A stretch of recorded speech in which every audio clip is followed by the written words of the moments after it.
this is Catherine from Accelerated Reader. Today I'm going to be reading a very short book called Good Morning, illustrated by Catherine Vase.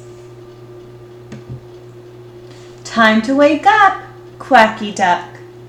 It's a lovely sunny day. Time to get up. Hurry up now. Then you can go and play. Wash your face, Quacky Duck. No more yawning. It's time to eat your breakfast. Then you can say, Good morning. The end. Make sure to like, comment, and subscribe.